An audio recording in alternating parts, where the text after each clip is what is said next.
What up, peeps? This is Get With It Sports, place where you get your sports with a little swag. Here in a 2-cent deposit vid, aka the debates, where we have people outside, our friends of the channel, coming in and help us out and discuss on certain situations that's happening out in the sports world. We're dealing with the NFL today, but before we go proceed, I want to introduce my guest here. First off, we got Dave from Wake Up It's Football. What's up, Dave? Hey, how's it going, Glass? Thanks for having me. Oh, no problem, no problem. Anytime. Next up, we got my partner in crime, a.k.a. brother from another mother. What's up, Bigg Q from TeamBoydTv? What's up, bro? What's happening, man? Hey, listen, this is good that we get to finally come on this channel and do some stuff versus, you know what I'm saying, being on my channel all the time. This is good. I'm ready to get this cracking. When you came with the idea today, when you text me, I was like, this is going to be good. And we got Dave in the house, too, so this is going to be awesome. Oh, it's going to be great. But I have to give credit where credit's due. Dave, the one that brought up the issues. Well, actually, last week, I'm just going to mention, when we talked, when he talked about the circus in Cleveland, he talked about both Manziel and Josh Gordon. And I noticed you mentioned on his thing that it was that Manziel's an ass clown. I said it. Yes, I did. Okay, all right. So we're gonna have a little discussion about that one later. But first, like I said, I'm gonna give credit to where credit's due. Dave, he brought it up. He brought up the issue about Terrell Owens this morning. So I figured let's get on camera and do a little debate about this. So first off, we're gonna talk about Terrell Owens. Cool. Dave put it out there that asked the question was, do you think Terrell Owens is the second best wide receiver ever in the NFL? So, of course, had me pondering. I said, now in my mind, I'm going to tell you right now, I thought it was Randy Moss. I said, Randy Moss got him faded. Until he said, of course, Dave, the professor of everything in football, said, check out his stats. I checked out his stats. I was like, whoa, okay. He might have a point here. So I don't know. Right now, my mind has been changed. It is Terrell Owens for the simple fact, with the stats, number one, that he put out there. I believe, did he score 156 touchdowns? 156 touchdowns is what I got up on the screen right now. No, 153 touchdowns. 153. Oh, 153. 153? Yeah. Okay. Oh, yeah, 156. But anyway, Randy Moss had 156. Yeah. Oh, okay. And the yak yards, and I got stats on the yak yards. I heard that was astronomical.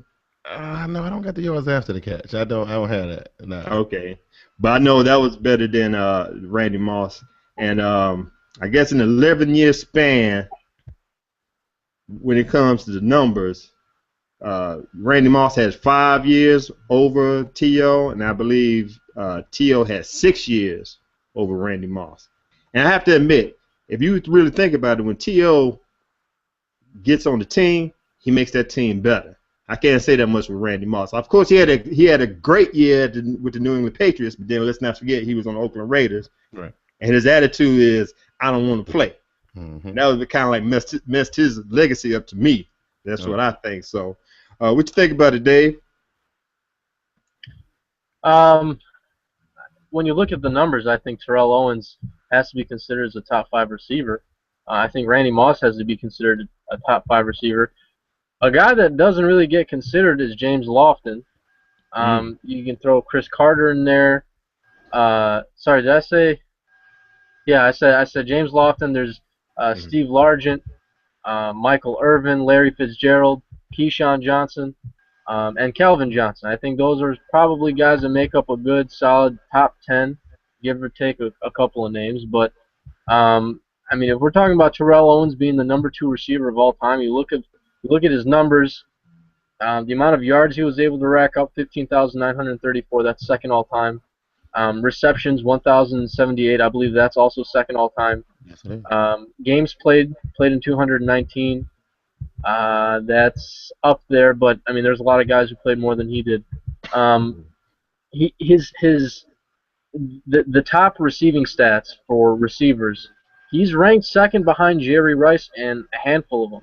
So I mean, you have to consider him as a top 5 receiver. maybe it's debatable whether he's a top 2 guy. But I mean, you look at the screen right here. I'm looking at his stats. He only had one season that was above 100 100 receptions. Everything else was 77, 88, 47, 85.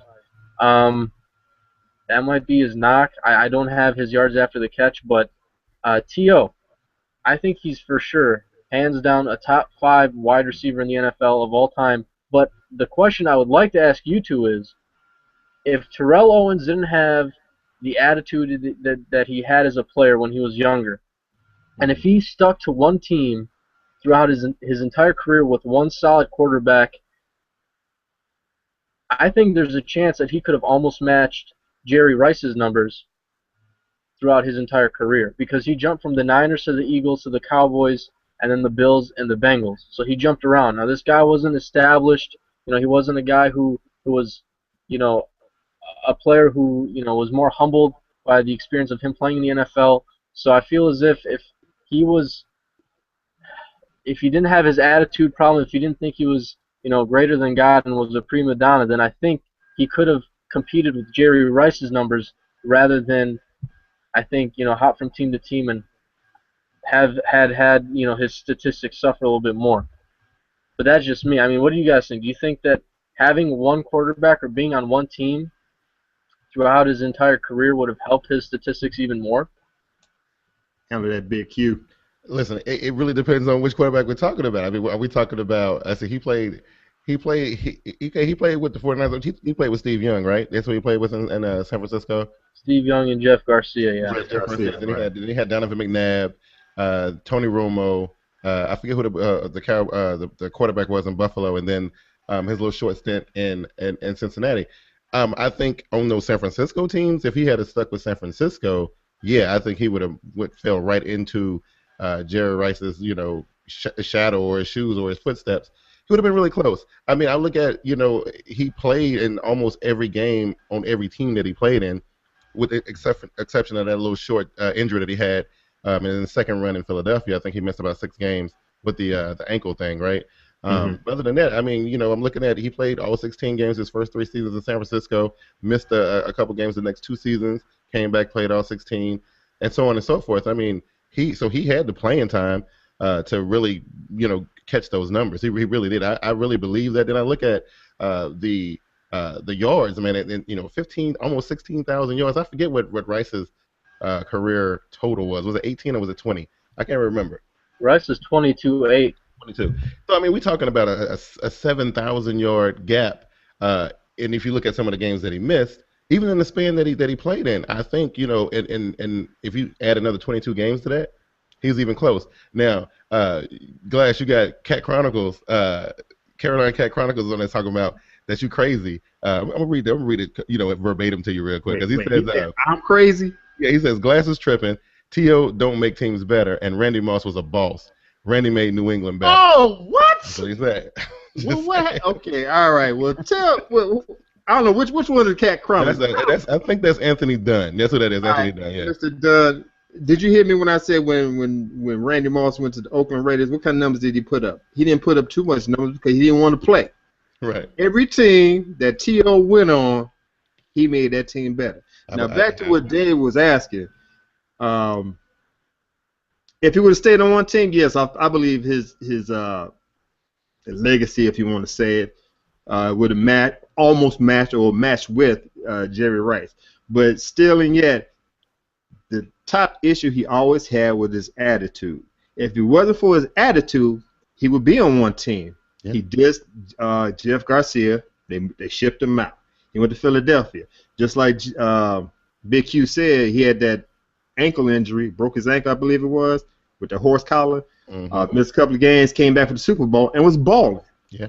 But then again, in the offseason, he talked about McNabb, how he wasn't clutch in the throwing up in the last plays of the game. Oh yeah. Was rubbing McNabb wrong way, got kicked out of Philadelphia. So his issue, if he would have had the right attitude and just went out there and played ball, he would have stayed on one team, which means he would have had better numbers, and his legacy, of course, would have been better. So we're not saying that his numbers would have been better than Jerry Rice, but we're saying that he would have been the number 2 guy. Yes, absolutely. Yes. Absolutely. Yes. I mean, Okay. if we look at Hall of Famer Chris Carter, I got Chris Carter's numbers up here. Now Chris Carter is in the Hall of Fame, which I think Terrell Owens should be eligible either. Is it this season or next season? No, he got like 3 more years, right? Is it 3 more years? He's been retired 2 years now, right? Or was it 3? What you talking about? I don't know. I mean, he had that little stint with the Seahawks in preseason either last year. Wasn't it just this last season? No, I think it was 2 seasons ago. Yeah, I think it's 2 seasons. I think it's I think this will be the 3rd season next. So he'll be eligible in like 2 years from now. And but I look at somebody who's already in the Hall of Fame and Chris Carter. His receptions don't even compare to Terrell Owens. You know what I mean? Like it is so far away from what Terrell Owens is that is ridiculous. Now, we're talking about Hall of Famer. You know what I mean?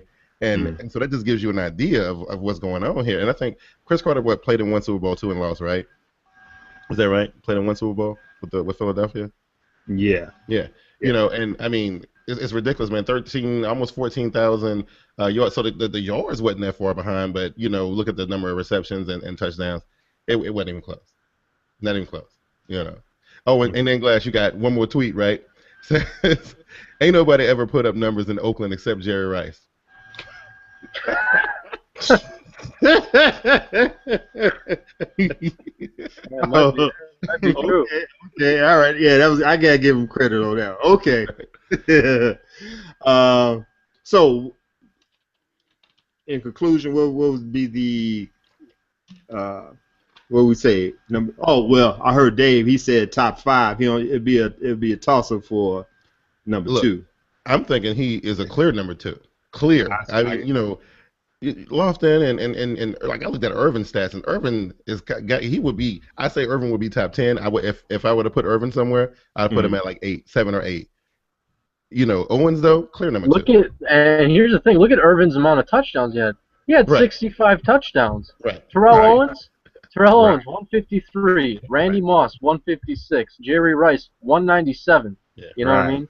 Right. So yeah, Irvin maybe top 10, but 8, 9, or 10, and no further than that. Okay. Right. I'm sure of that. Okay. Yeah. Absolutely. Well, I'm gonna have to put him number 2. Yeah. Just after what I seen today in with the stats. So yeah, 2 for me. Yeah. Maybe 2 for Dave. Right.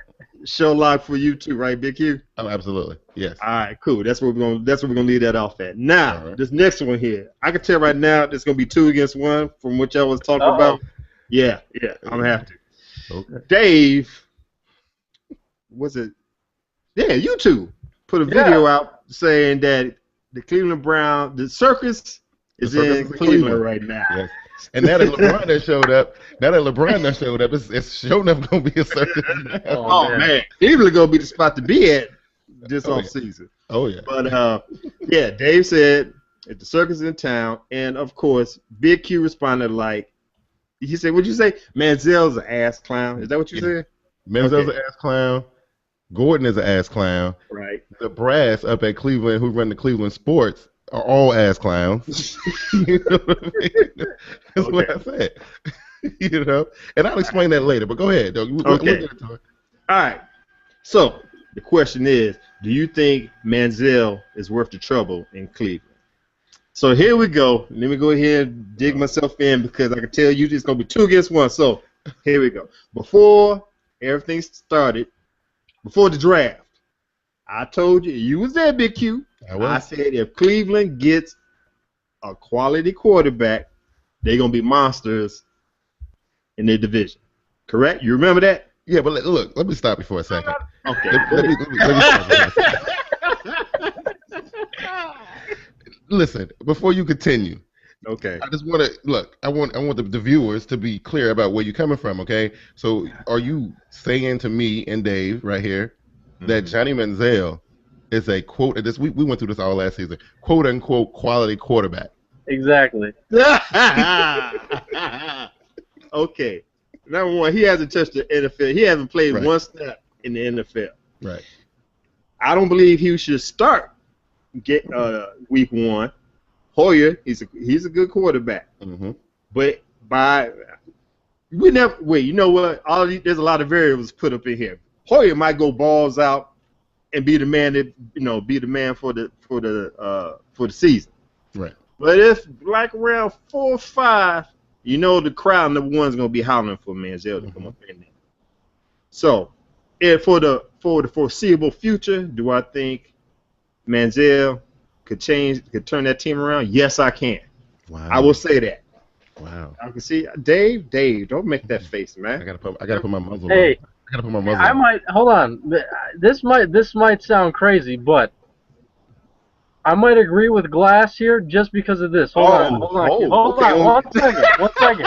Okay. The only reason I say that is because I think anybody at this point can turn the Cleveland Browns around, considering who they've had and how bad they've been. Okay. So if you put Johnny Manziel in there, I wouldn't doubt if you turned them around to an extra win. He said a extra win. Did you catch that? I caught that. Yeah, man. Listen. They have the defense. Mm-hmm.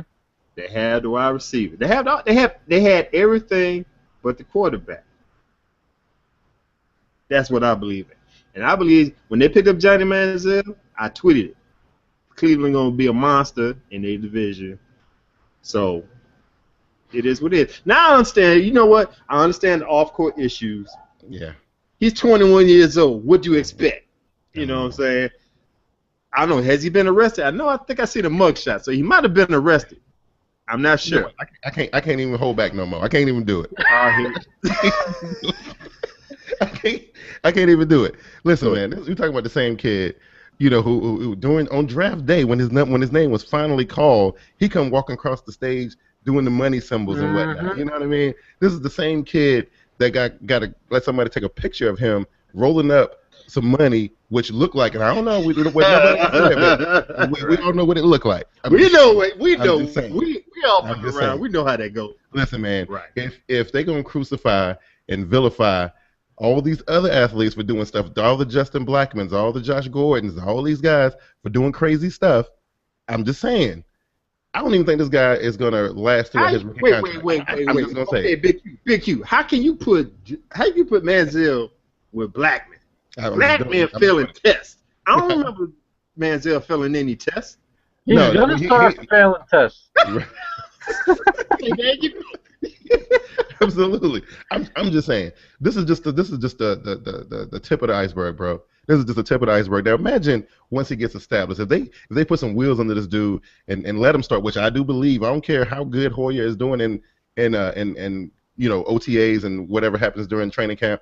Even if Hoyer is the clear guy, eventually they're gonna put Manziel in because this is what all Cleveland wanted, some attention. They got LeBron coming back. You seen the billboards? Have you seen the billboards? Mm-hmm.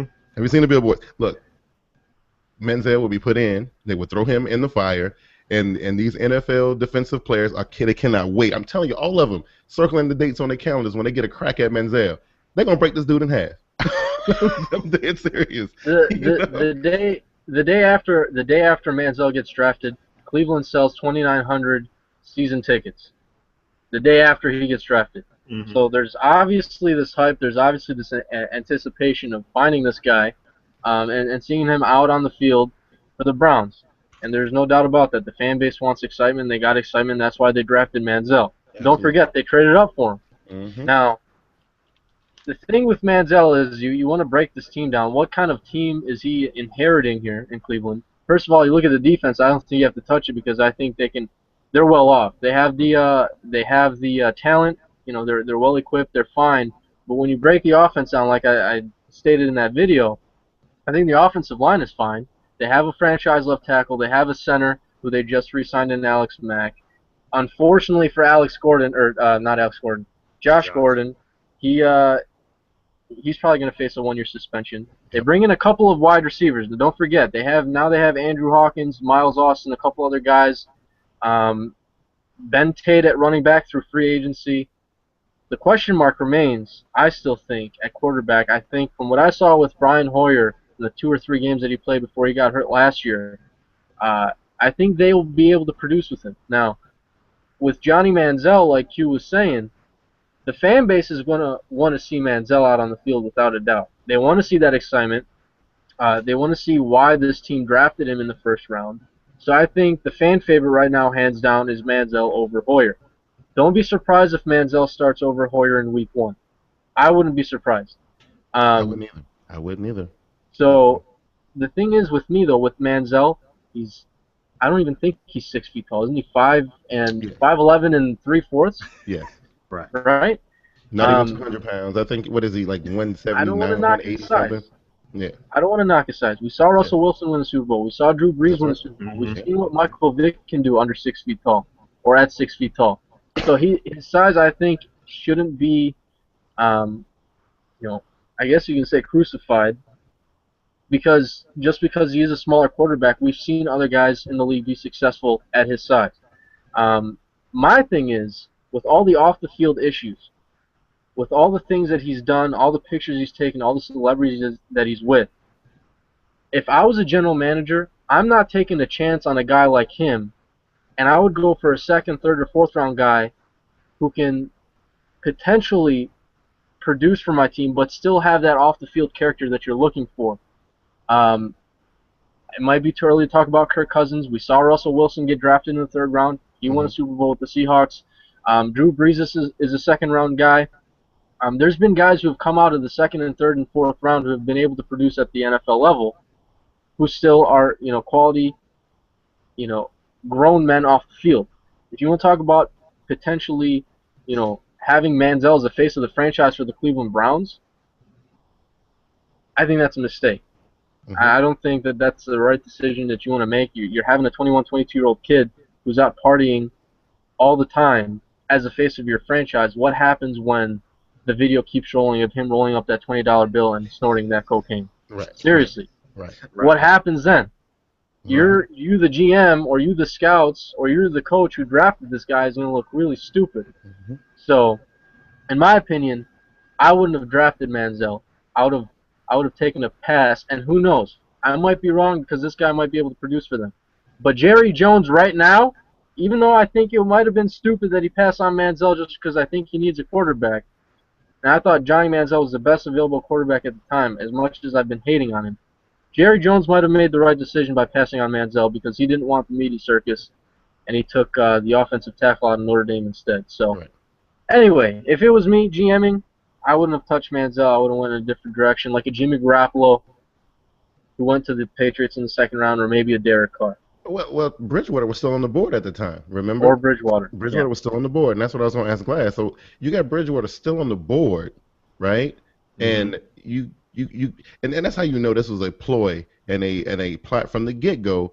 This is all about media attention. This is all it was about. It wasn't about the best quarterback that was still on the board. It was about which one is going to sell tickets. You know what I mean? And he talked about Dave talked about how many season tickets they sold right after he was drafted. We saw on that same night all those jerseys that got sold, and then of course Tony said that they sold 21 more kilos of cocaine than usual. That's what he said on Twitter. That's what he said. Yeah. And that's all it was about, man. I mean, if Teddy Bridgewater is still on the board and you jump up and take Johnny Manziel, this ain't about a quarterback. It's not. And I'm gonna stand firm on that one. Okay, now are you actually now I'm not knocking Bridgewater, not at all. But you making it sound like it's like night and day. They're not that far apart in top.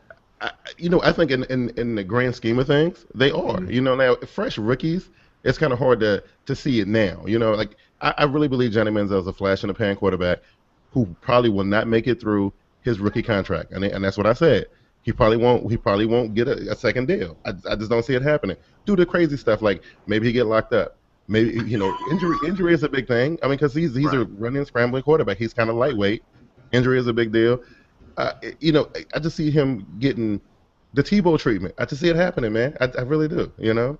The funny thing is, what I'm about to say is, I think the reason why I wouldn't draft, again, like I said, wouldn't draft him is because of his off-the-field stuff. But I couldn't believe what I found myself saying about him when I evaluated his tape back in, I don't know what it was, January. And you watch the guy, and he made some throws that made me compare him to Drew Brees. And I couldn't believe myself, and I couldn't believe the fact that I said that. But that's what I saw. I mean, I said that's a Drew Brees play. And the way that he has his deep ball, the way that, where his placement is, going into the evaluation, I thought that I wasn't going to like him because of everything I've heard and everything I've seen. But when you watch the tape, he can play. And I'm not saying that he's not going to be successful. I'm not saying that he is. But at the college level, he was successful, and I saw that. I think there's a chance he can do it in the NFL. But like you said, he's a little bit lighter weight. One big hit, blindside, whatever, and he might get hurt. Right. Yeah. So, and that's what I was going to ask you, Dave. You saw some impressive stuff, in the NCAA and on the college field, which is different. And, as much as they try to get these guys ready for the next level, a pro style NFL scheme and the way they play and the speed of the game is completely different than NCAA. It just is. The guys are bigger, they're faster, they're smarter on defense. All those beautiful long deep balls he was throwing. With dudes like Richard Sherman and all these guys out. No, I can't say it, man. I just can't. What you think? What you think, Glass? Like I said, I'm for Johnny Manziel. Like I said, I understand about off-court issues and all that, but they need somebody like him. That's like you said. That's the reason why they went up to go draft him. And the owner, I can't remember the owner's name for the Browns. All that BS he was giving us talking about trying to humble Johnny Manziel. Y'all ain't trying to humble Johnny Manziel. You trying to, like I said, you trying to get the exposure that Cleveland Browns need for that team. Because if you look at it today, and the reason why I know there's a bunch of BS, I looked on this morning. I looked on, I think it was CBS Sports. The name of the new mascot. It's gonna be a bulldog named Swagger. You all about the swag, the limelight. So we know what they're gonna lead to. Like right. I don't believe a rookie quarterback need to start week 1. He need to sit back there and see the speed of the game and all that. But it might end up like Dave said. He might end up being the starting quarterback in week 1. We have to sit back and see how that goes. Mm-hmm. I don't know. I just really feel like, I mean, if a team is really that bad, we've seen kids come in at the rookie level and do really good things. I mean, I think Russell Wilson had a decent rookie campaign. I think Cam had a fantastic rookie campaign.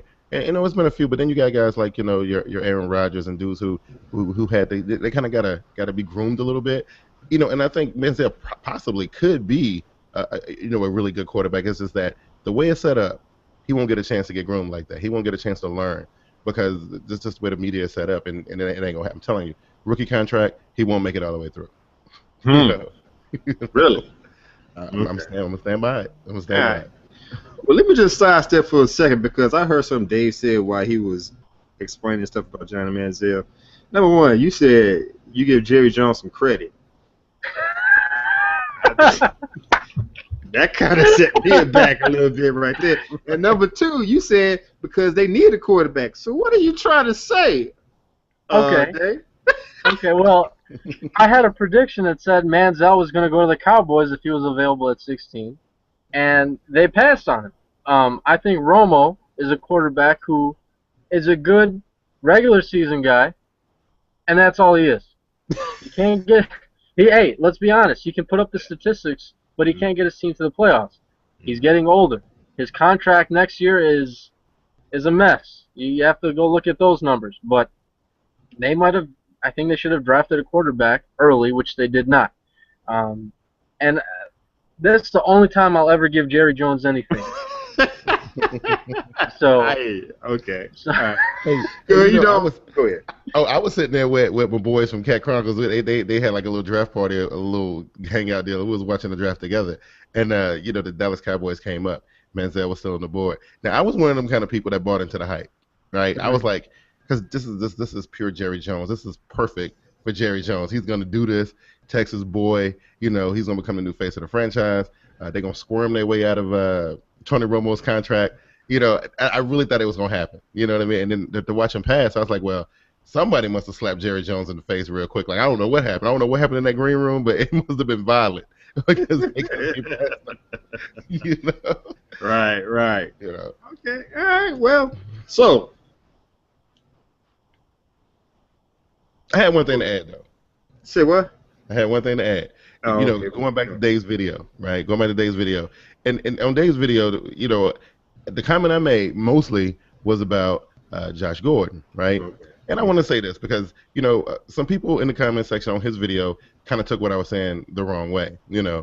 All I was saying was like, I'm putting Josh Gordon in a situation in a pod with the rest of these young black athletes that kind of find themselves in trouble all the time, right? And all I was saying was this, only a few prospects get the chance to make it to the NFL level, right? Only a few of them get to do it. Thousands and thousands of people go through the system trying to make it to the NFL level. Josh Gordon was one of the ones who did. Just like Justin Blackmon and Terrell Owens and Chad Johnson. And I can keep on going, you know what I'm saying? Like, and when I see them squander their opportunity away like that, just because he want to get high with his boys, all I was saying was I was embarrassed as a black man to see this happen. So I wanted to put that out there, and I want to ask you guys: was I overstepping my bounds when I said that? I'm just saying. No, I don't think so. I mean, I think once you start making the amount of money that these players are making, I think you have to make a decision whether you're going to keep doing and living the lifestyle that you were living before you got paid, or you're going to man up and mature a little bit and say, and kind of tell yourself that your life is pretty much about to change. And there's really, I guess you can say that they come to a fork in the road and they have to pick which way they want to go. Some guys, a lot of guys still stick to their old habits and what they did when they were growing up that led them up to the point that where they are. So I think it's not smart, obviously, especially when you're getting paid millions of dollars. But that's the decision he decided to make. So I will agree with you, Q, on that. I don't think that was smart on. Because I know you didn't really intervene in the comment section of the video. No. You kind of stayed neutral, and I was like, well, listen, I want to be clear. I'm not going on people's videos trolling, and then I just I put my opinion out there. Glass, you saw it, right? So what did you think? I agree with you. It's just sad to see somebody who has so much talent. Because if you think, what was it, last year he got busted with the drug substance thing, and he missed 2 games, and he was still putting up numbers. Yeah, I think it was 1,600 yards, 1,600 plus, 100 plus yards.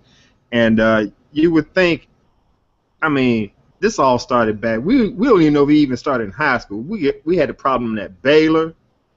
He tried to transfer to Utah, messed that up, trying to make it to the supplementary draft. And you get to the league, you finally get to the league, get your act together, get it straight, and you mess up, and you constantly mess up. He's still messing up. This man, he tried to get out of a season-long suspension and get busted in a DUI in a truck that's not even his. Absolutely. And when I heard that story about what was his P.J. Harrison, the Charlotte Hornets basketball player, right. Yeah, they did. From what I understand, they just met each other and they switched cars. What kind of mess is that? That's crazy. One of the things I said in the comment was, if Cleveland decided to wash their hands of him, it was like, you know what, we're tired of dealing with this. We're gonna cut ties with Josh Gordon. I said that the sad part about it, as bad as and as much of a problem that he is, he will be a free agent for all the 48 hours. And that's why I think he don't care. Y'all gonna suspend me for a year, fine. Y'all gonna cut me, release me, fine. I'm Josh Gordon. I'm that good. Somebody gonna pick me up in 2 days. You know what I mean? And that's the way I felt about it. To be honest, and Cleveland being Cleveland, I don't think they end up. I don't know if they end up releasing it. Right. Right. Who do you have besides Josh Gordon at the receiver position? Right. Right. And if you were a team, the 31 other teams in the NFL, and Josh Gordon gets released, cut, whatever. Like you just said, 48 hours, he's signing a new contract. Absolutely. Yeah. Right. Absolutely. So, I don't know. And I think that's another problem I have. He's smoking up millions and millions of dollars that he could be working towards, but he's not even gonna get a chance to see it. Right. Just like y'all said, if he get released by the Browns, another team gonna pick him up. Another team gonna give him a price cut because they're gonna say you're a problem. You're gonna take this money or not, and then he's gonna have to take the money. Or I could see Cleveland Browns the way they thinking. Okay, he's gonna be out for a year. We're gonna put him on the shelf, groom Manziel and the other guys up, and when he comes back, we'll be right back at square one. That's not y'all. The man needs some help. He definitely needs some help. Field help, you know. He definitely needs some help. But you know the thing is, if he mess around and lose this season, because it's probably gonna happen. I'm about. Oh, it's gonna happen. I'm about 70-80% sure that they're gonna give him the full, 1 year suspension. But you know how it happens. You miss any time, these little hungry guys are gonna come up. The thing is, if somebody could step up, I don't know what young guys they got on their roster who want that spot.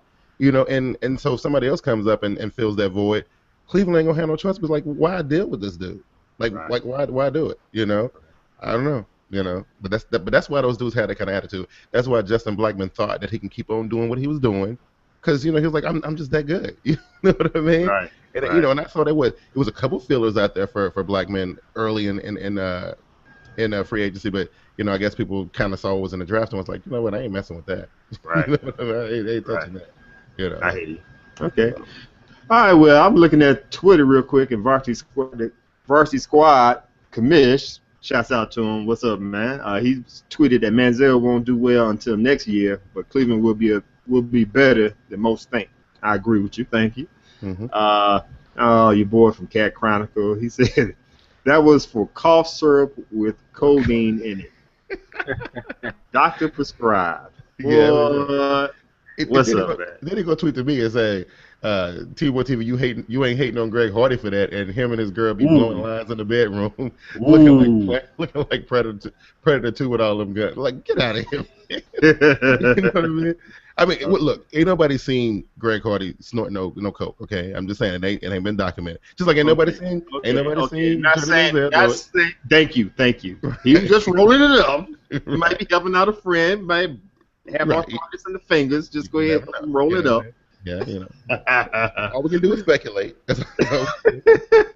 Okay, well, y'all have anything else?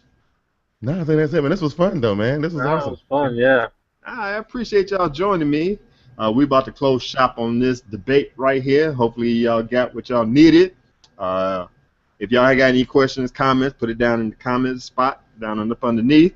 I want to thank my boys here for joining me for this debate. We're gonna have things later on during this off season, other things to debate on, and I got some ideas, but we'll see. I'll save it for next time. So, Thanks, Dave from Wake Up As Football. Thanks, man, for joining us. No problem. Tell everybody how to get in contact with you, even though you got it in the lower third. Go ahead and put it out. You have it all on here. Put in everything. Cool. All right, man. Bigg Q, thanks again for joining, bruh. Anytime, man. Anytime. Look, you like family, bro. This is awesome, man. And people can get at me the same way they always do, man. You hit me on Twitter at TeamBoydTv. TeamBoydTV.com, all that jazz. It's good stuff. You know what I mean? Everybody's tired. They ain't even trying to promote their stuff. Anyway, I'm Glass. Get with the sports. Place where you get your sports with a little swag. Contact me. Email getwiththesports2@gmail.com. Check out the channel, what you're doing right now, Get With The Sports 2. Follow us on Facebook. Follow me on Twitter at Get With The Sports. I think I covered everything. So once again, I want to thank y'all. What you say? You forgot to promote the podcast, man. You got to do that. No. I got that on the side. Just hold on, man. Okay. Shh. Secret. Anyway, well, I just want to thank y'all for joining in, and as always, be good, be safe, get with it.